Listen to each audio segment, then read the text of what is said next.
През далечната 1885 година на брега на Дунав в едно видинско училище бие първият звънец. 140 години по-късно, днес Средно училище по изкуства Свети Кирил и Методий продължава да живее, пазейки своя дух и своята мисия – да бъде храм на науката и изкуството. Тук 450 деца от 6 до 19 годишна възраст откриват своя талант, своя глас, своя път.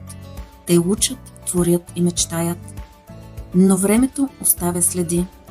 Сградата, съхранила поколения творци, също чака своя нов живот. Пространство, което вдъхновява, обгръща и отваря врати към бъдещето. И тогава настъпва промяната. През последните 3 години училището се преобразява с помощта на проект "Обичам моето училище" на благотворителната организация Lightsource.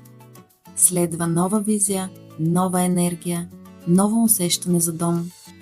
Проектът включва индивидуален интериорен дизайн и уникални фототапети, които превръщат коридорите, фоетата и класните стаи в пространства на вдъхновение за децата.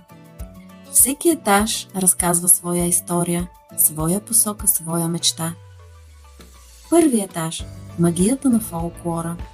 Там, където българското оживява в цвят, звук и ритъм.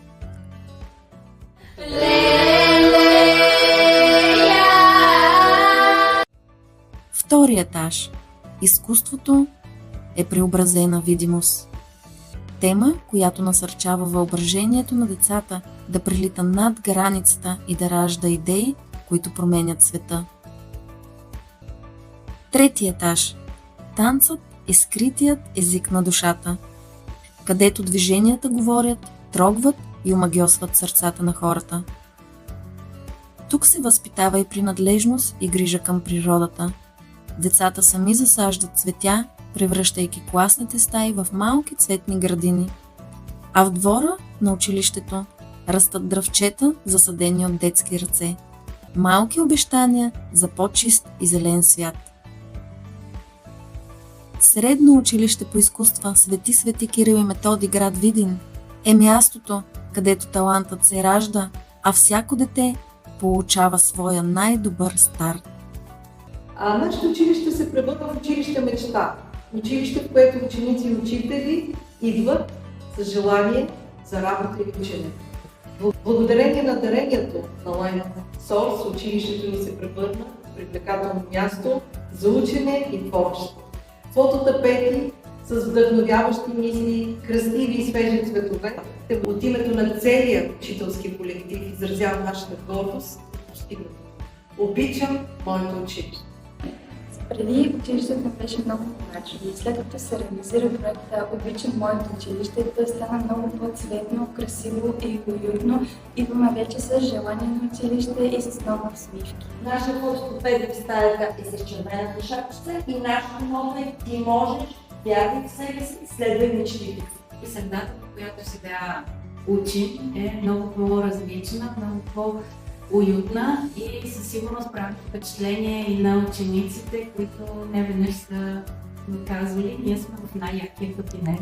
Някога става повод за дискусии, ако цитатът е по-философски, и всичко това кара мен и учениците да се чувстваме добре в нашето училище.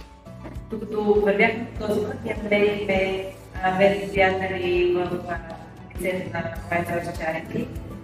Успяхме да преоткрием нашия колектив, да преоткрием нашата екипност, нашата готовност да творим. Интериорът на класната стая е много важен, защото той може да създава една атмосфера, която повлиява положително на учениците. И освен това прави класната стая много желано за тях място, в което те да се чувстват добре.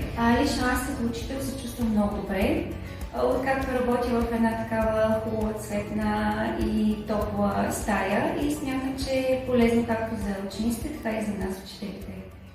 Обичам, обичам, обичам моето училище.